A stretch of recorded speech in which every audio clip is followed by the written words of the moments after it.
Hi, welcome to Martial Art World. I'm Cindy Ming, and this is my co-host, George Strickland. Tonight we have a great show for you. Martial Art World went to California where we interviewed film star Loren Avedon.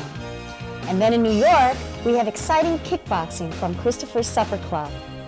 And another segment on martial arts legend, now the coach of the Trans World Oil team, Chuck Merriman. George, what else do we have tonight? Well, Cindy, we'll talk with the editor of Inside Kung Fu, Dave Cater, and from the East Coast Kung Fu Masters exhibition, a form demonstration. We'll have a movie review, we'll have a contest update, and we'll also see some Filipino stick fighting art from Guro Doug Pierre. So stay tuned, the Martial Art World will return. The Martial Art World is sponsored in part by Inside Kung Fu and Inside Karate, the finest martial art magazines available anywhere. Look for them today.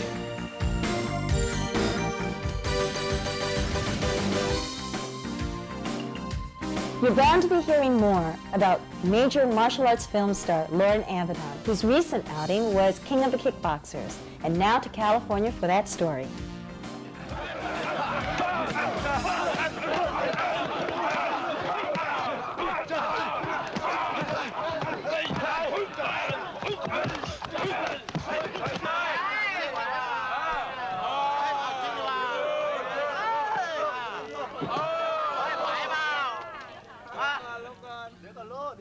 I wanted to see what real kickboxing was like.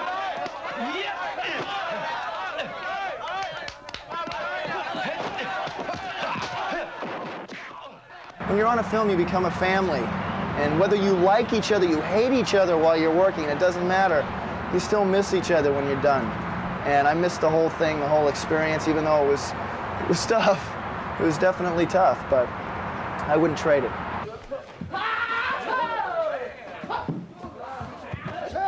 Well, I'm in that school every day of the week, except Sunday, and school's closed.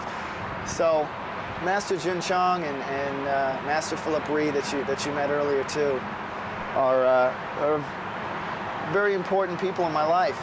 I learned from Master Ree and from his brother Simon Ree, and all of the gentlemen that you saw in that school have been around. Some of them came before me, and some of them came after me, and we're all still doing the same thing. And you know, it's if I didn't have that school, I don't know what I'd do. I don't know what I'd do during the day. I don't know what I'd have to look forward to. Probably something else. It'd be, I don't know, ice hockey or something. But you know, it's an integral part of my life. And Master Chong is a nice guy, you know, and he's always welcomed me back. I've left for 3-4 months. He always says, come back, you know, no matter where you are, what you do, you're always welcome. So, you know, I like that atmosphere. I like that feeling at the school. It's funny because I come from, you know, a single-parent home. My mom brought me up.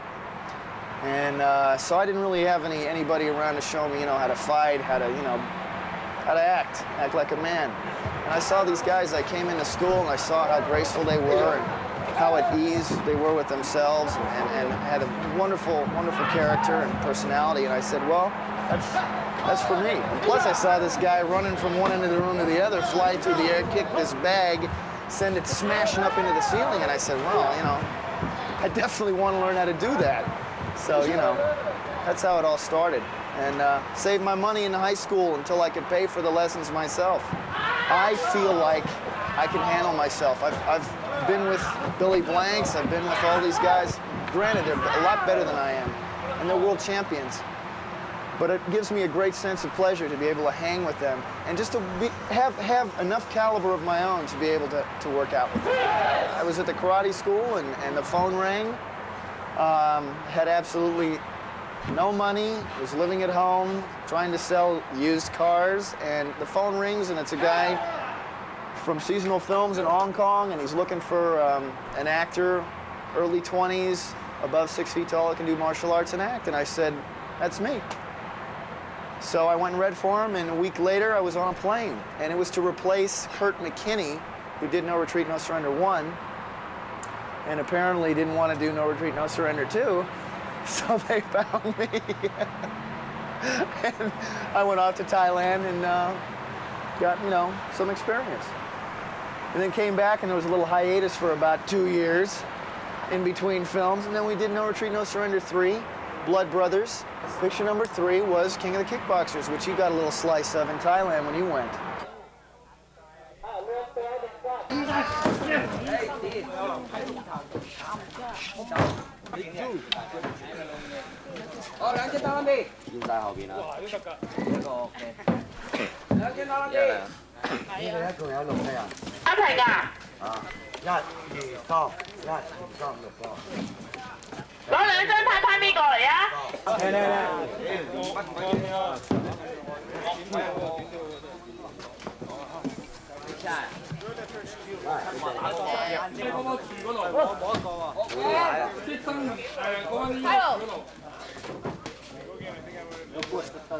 Yeah, okay.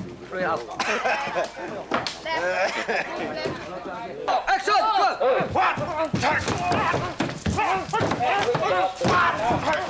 Oh, cut.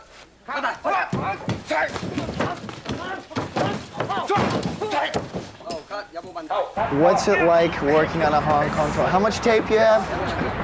It's hard to describe, but let's just say I certainly didn't know most of the time what was going on. I don't know whether they knew what was going on. I just did what I was told, and because I had a couple of experiences beforehand, I kind of was able to anticipate, you know, what we needed to do.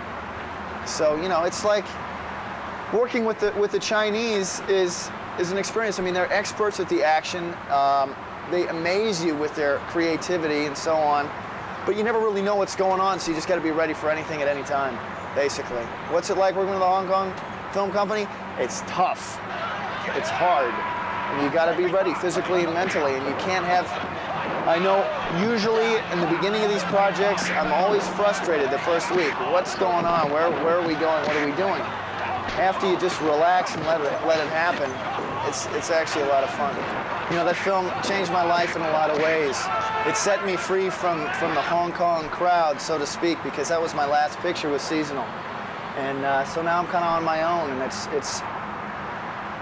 you know, it's been kind of a hard year because I'm learning about, you know, starting over again, kind of, as far as getting myself a career here in the States. You know, I'm very popular in Europe and all over the place, but breaking into this market's been my dream. John Burke and I were at Christopher's Supper Club checking out some hot pro kickboxing action. Mr. Schuette and Nieves were fighting a 5-round pro bout. Let's hit the action. He is 25 years old, 5 feet 11 inches tall. He weighed in at 174 pounds. His professional record is 14 wins, 2 losses, and 2 draws. He is the challenger, welcome from Staten Island, New York.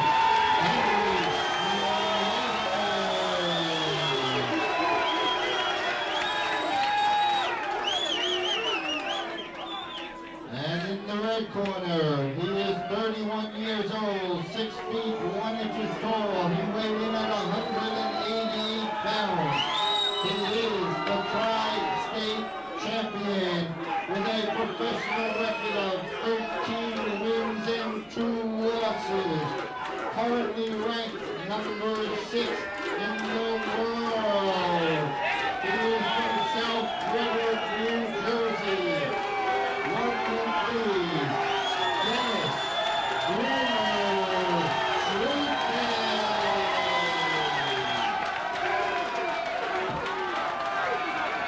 Okay, George, it's a main event here from Christopher's. Dennis Schuette against Henry Nieves. We've seen Schuette before. We've seen him on the martial art world. We've seen him fight. He's got the markings of a champion. And he's going up against another young man who we've seen fight before. That's right. He's a damn good fighter, Henry Nieves. These fellas are going to have to rock and roll here. They're definitely going to throw down. A lot of psyching going on in the corner, in Dennis's corner. Yeah, he's looking across at Henry. There's been a lot of fights going on in these fights, huh? And here we go. Okay. Enemy starts out using some mobility and a high roundhouse. Low head clash, the left and right combinations.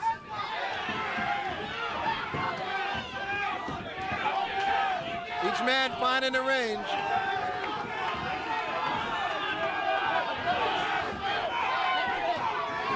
A little head clash in there. Series of combinations, roundhouses. Well, Dennis is definitely going to pick his shots now. He's got a nice spinning hook kick, spinning back kick. Nieves is using some fancy leg techniques. Definitely. Trying to confuse He's connected on a couple and come close to one another. And Schuette is fighting his style, coming in there, kicking back. Well, respect has been gained on the part of both men. And the enemy's the busier of the fighters. Pomelin. And Dennis comes right back. Schuette will trade him with anybody.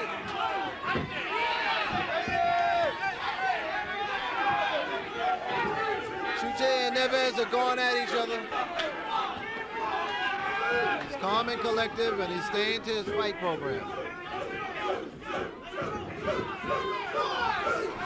He's looking to come in off that left hand with a roundhouse right to the jaw. And he's on target, John. Schuette is receiving at this point.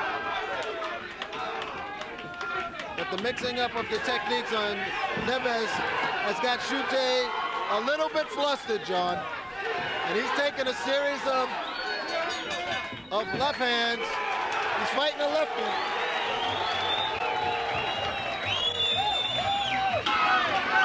Well, here they come.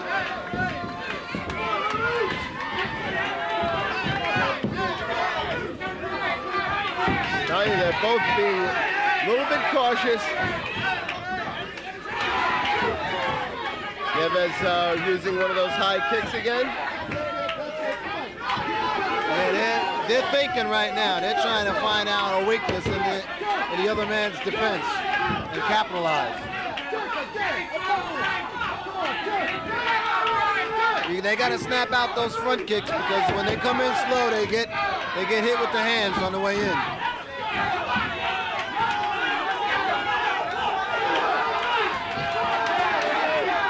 Schuette's getting inside. He's going to work. Nieves is mobile. You see, Schuette is not utilizing, he's fighting Nieves like he's right-handed, and he's not. He's got to go the opposite way. That's why he's taking straight shots.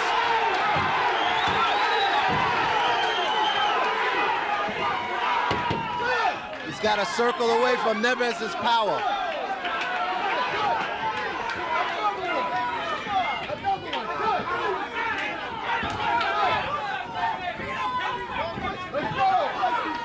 Basically, they're both going to the same power side, and whoever's delivering is getting the harder shot in. Nieves definitely has Dennis a little confused with how to get through his defenses here. There's only one way, kick and punch.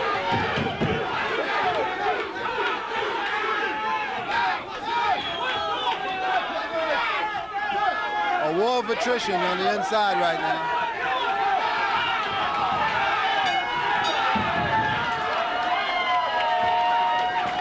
Good strong round for both men.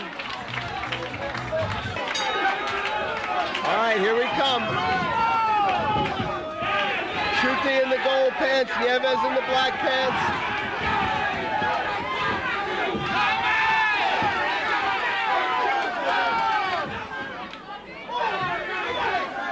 Schuette is coming after him. I think he's going to try to knock him out. It's not an easy task. Nieves is smooth and evasive.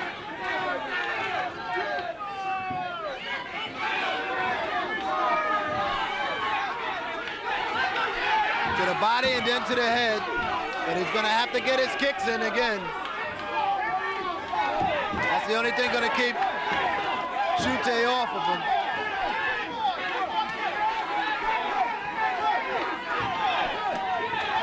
both men want this fight really bad. Oh yeah, this is for a title. Everybody is dead serious on this one. All the fights have been very serious. Oh, men are exchanging good hooks, left hands, right hands. Good roundhouse to the head, followed by another left on the part of Nieves. Schuette keeps coming in, trying to get some punching room. Now he doesn't have his kicks in so far, John. If he doesn't get his kicks in, he's going to get penalized. Oh, straight right hand. Straight left hand, followed by a right and then another left. And Nieves is assuming control in this round. He takes a right and gives two lefts. That's the end of that round. I'm not sure everybody got their kicks in. Both men were tied at the end of that round. We'll see who comes out fresh. Well, Schuette came out with the first kick. Nieves came out and answered him. Yeah, Schuette's going to get his kicks in early. Then he's going to go to work with his hands, I'm sure.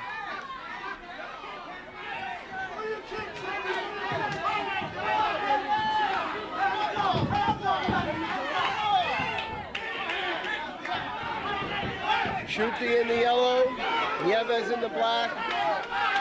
Pretty close fight up to now, George. Oddly enough, it's a lot of stuff going both ways. Well, what Schuette's doing right now is he's circling on the outside of Nieves' right foot so he can stay away from that left-handed power. And he's being more effective by doing that. He's bullying him around at this point. He's getting his outside foot on the outside of Nieves' right foot. That's giving him that power advantage. Schuette's looking for an opening. He hit Nieves and stunned him a little bit for a second. But Nieves is holding on quite well. He's taking some shots in there.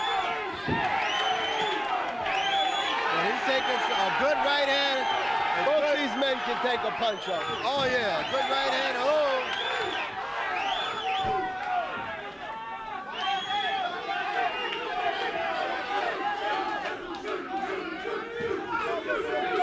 Both men are tied and picking their shots.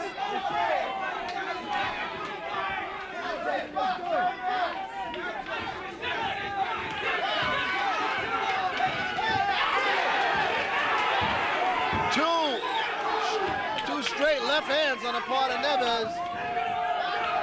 Schuette's still there, but he's taking him. Good combination. And that's the end of round 4. The last final round coming up. Round 5. This is it, George. Win, lose, or draw. Last round of the fight. They're gonna let it all hang out now, John. This is what it's about. Championship on the line.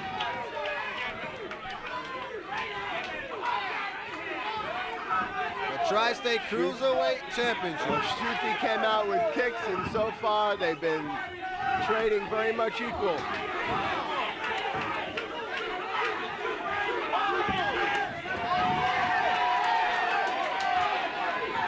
Good fighting inside. Both men connecting with hard shots.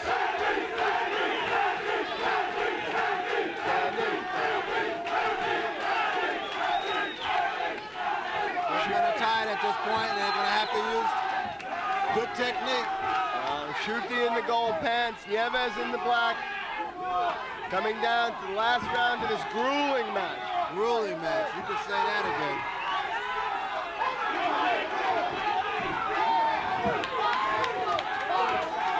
I know one thing, if anybody takes a standing 8 in this round, that'll decide it. I'm pretty sure they're going to get their kicks in. Good right hand. Nieves was rocked by that right hand. Combination of shots here.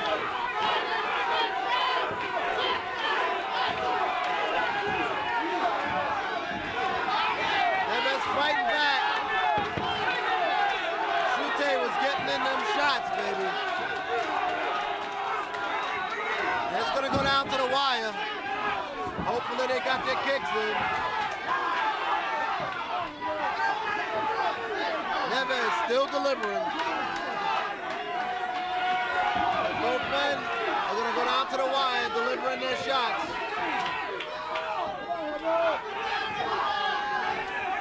Both men looking for an opening, but I don't know if either man has enough power to knock the other one down or out. And that's it. And here it comes. It's up to the judges now. A great war.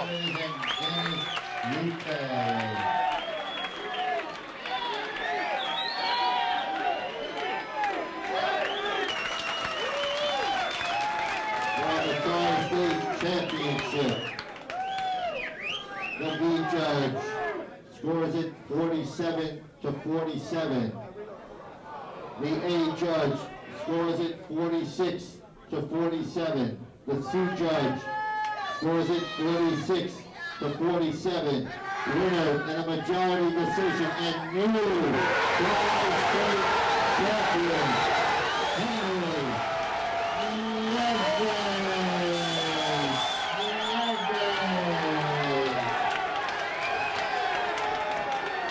And there you have it, the winner and new Tri-State Cruiserweight champion, Henry Nieves from Staten Island in the blue corner.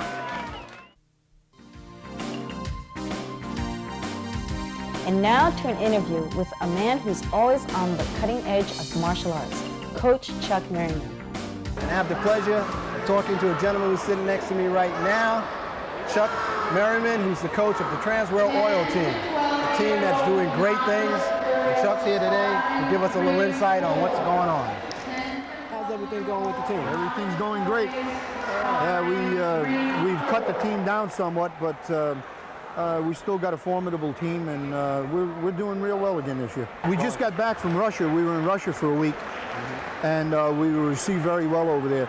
We did a demonstration in Kiev, and in this arena, the sports arena, they had the kickboxing matches between Russia and Holland, and we did the demonstration in between. And there was about 10,000 people in attendance. It was huge.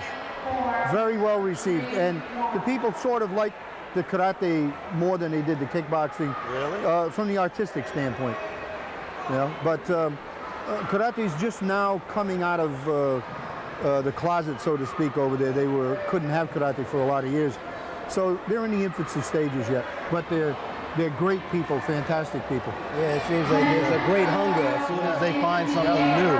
I think it's kind of like the United States in the early to late 50s when we were just getting started. We were hungry too, you know. That's true. That's very true. So what other countries or what other major situations will you be taking the team to? This year, that's it for foreign countries, and we're going to finish out the year with, we have about three more tournaments in Richard Plowden's tournament, Anthony Price's, and Tony Young's in Atlanta. So we're going to go to those 3 events, and that'll finish out our year. Now, what we do next year, I'm not really sure yet. We're looking at different options. Yeah. Well, how are you rating the team so far this year yourself? Well, we're not doing the regular open circuit type thing, so it's really hard to say. The thing is that we dominated the open circuit for so many years that we just started looking for other avenues, like going to foreign countries and stuff. And I don't know, I guess we're looking for more challenges now. Right. There's some good teams starting to come up, and the team concept, which we originated, really pushed, is starting to flower, and it looks good. Okay, as you look into the future, Coach, what do you see? What would you like to see for the sport? Well, first of all, I have a problem with the term sport. I sometimes wonder if we have a sport where it has the trappings of a sport, but it doesn't have the discipline or the control that other sports have. And I think that's really what's hurting us the most. We're dealing with large numbers of people who are basically in charge of themselves, and there's not one real good central body that's handling all of this. There's a number of organizations that deal specifically with certain issues of the sport, and some of them are doing very well. But we don't get past a certain point to really develop it as a major sport in the sense of a sporting word, you know? That is very true. And I think if we're going to go anywhere, the so-called leaders of this, if you consider yourself a leader or if other people do, then your job is to really start thinking in those directions. Not so much staying status quo and putting a buck in your pocket, but where are we going with it? You gotta have some type of centralized situation where everybody comes in and out of. Exactly. Judo, for instance. Judo is judo. Anywhere in the world, judo is judo. Different ways, you know, I mean, different ideas about how a throw is done, but the rules are basically all the same all over the world. In the United States, we have two major organizations, USJF, USJA, but the standard is exactly the same in both organizations. It's an accepted standard. We don't have that in karate. The standard changes from one tournament to the next. That's true. That's very You know, true. what's a black belt? I don't know. I guess it's somebody who's got a piece of black cloth on their waist. I don't know what the standard is, you see? Yeah. So that's another problem. But I think, of course, I'm a little biased. I think that I love karate, and I think it has tremendous potential. Oh, it definitely does. Tremendous. No question. We've got incredible athletes. We've got people who train as hard as anybody in any other sport. The kids are phenomenal. They're just unbelievable. It's true. They excite me, and I've been doing it for 30 years, you know. But I don't know. When I ran the Atlantic tournaments and the Trans World tournaments in Bermuda and New York, Philadelphia, and Boston, my sponsor allowed me to spend a tremendous amount of money to formalize and try to professionalize karate. And it worked only to a varying degree. It didn't really work.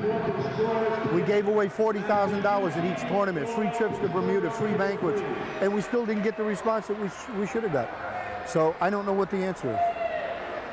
I don't know. It will take a collective body to work together to get the correct marketing plan and correct strategy. And it definitely can be done. No question. This is the country to develop any kind of sport. All the ingredients are there. You know, it's like cooking. You can have all the ingredients, the right ingredients, but you can put them together the wrong way and you're going to get a different dish. You know what I'm saying? And what I'm saying is that I think probably, again, the leadership, if it's leadership, and that only tells, leadership is not a title that's thrown on you. It's you're either a leader or you're not. Leadership means going forward in progress. Right. If you're going back, that's not leadership. Okay? Very true. So I think if we are leaders or consider ourselves leaders, or other people do, as I said before, we've got to start looking at this thing in a broader scope and looking at it more, the mutual benefit of everybody, not a few. So, and we must also understand that everything is a building process. You must take time, you must expend certain monies in order to do this properly, and don't look for an immediate return. You've got to build the program. You guys have done that with your program. You've built it over the years, and it's become, you know, the byword of everybody in karate. You can't wait to be on this program. But you didn't start out that way. Yeah, a lot of dog work, right? That's a lot true. of dog work, and you're still doing it. My producers and directors. Yeah. I mean, what were you making? Tons of money, right? Getting all that money. No, you have to build the program, and whatever's supposed to come to you will come to you. And now, a longtime friend of the martial art world, editor of Inside Kung Fu, Dave Cater. Now, see, we talk about public perception. California Magazine did a huge feature on Mark Salzman.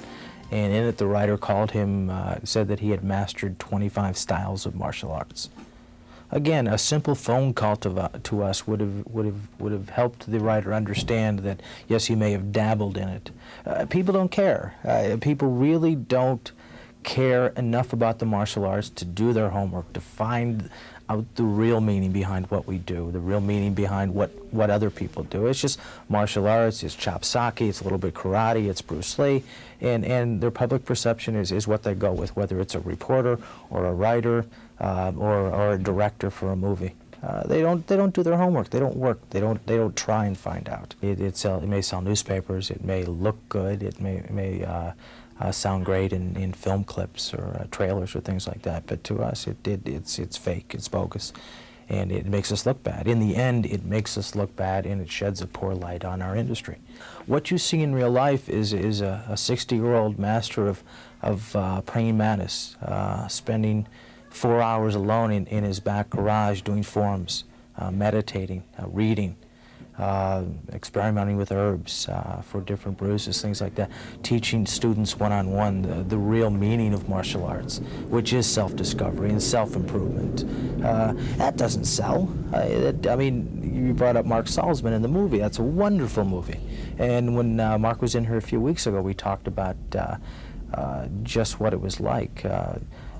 But I mean, his perception of the martial arts when he was a kid. I mean, he went out and bought himself a bald-headed wig. He dyed his pajamas black.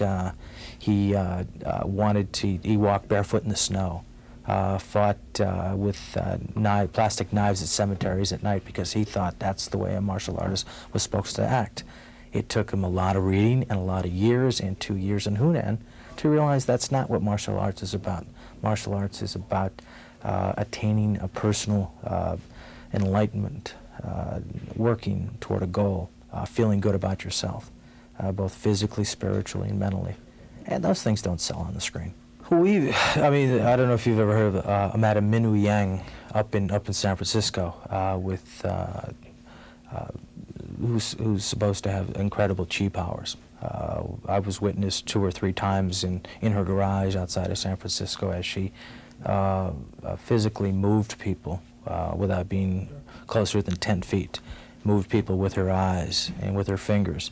And this is not only people in 100 pounds, it's also 350 pounds. And my wife was with me, and she just thought it was hilarious. She did. She couldn't stop laughing. And I'm trying to be very serious about this because I think the more you're in the martial arts, the more you're open to any possibility, because you've heard so many stories. You've heard about the flicker of the candle from 10 feet where the candle goes out. Art Guang tells that story. He spent 5 years in a dark, dank little cellar in China, learning how to flick out a candle flame from 10 feet away. Until he finally did it, then he was ready. You know, that's a story he tells. And all the old masters tell those kind of stories. Yeah. Art could do it. I saw him do it. Okay. I saw Madame Minwoo Yang throw a 350-pound guy against a garage door. I'd say she's probably about 5 foot, maybe 100 pounds, maybe 90 pounds soaking wet. I don't know. She's very, very small and very slight. She basically, I would be staring at you, and I would stare at you, and you know, at the Superman with the X-ray eyes type of thing, and I would move my head, and she would go back, and the student would go back, fly back. Sweat would pour from the student's face. The student's face would become red, out of breath from the movement. She'd bring him forward with her hand, he'd fly forward. She'd bring him back, or she'd push him back, he would fly back into the garage door. Now, at the same time, among her students is Dak Fai Wong, a very well-respected Choi Lei Foot and Tai Chi master in San Francisco. Had he not been there, and had he not vouched for her talents, I might have passed this off as some kind of sleight of hand or trickery or maybe a power of suggestion with her students. But Doc was doing the same thing. And now, let's go to the East Coast Kung Fu Masters exhibition.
The Filipino art of stick fighting is alive and well in New York City, And now to an exhibition from Guro Doug Pierre.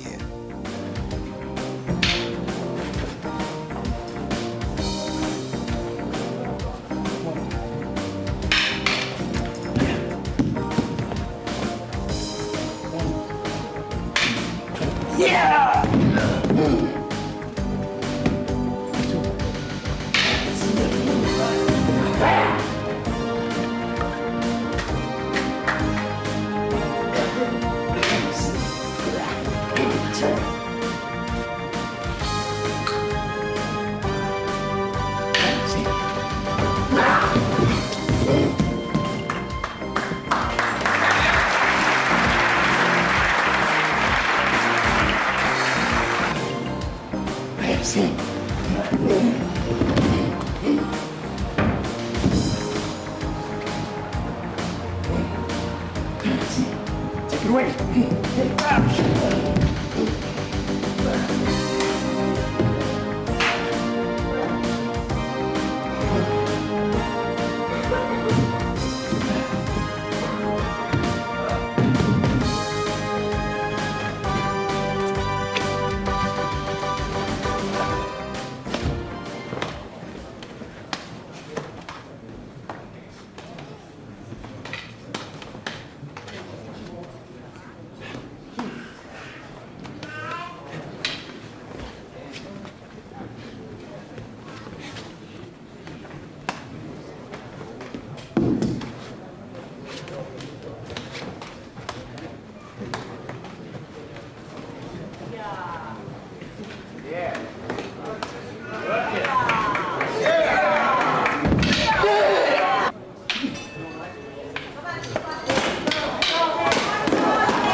Technique.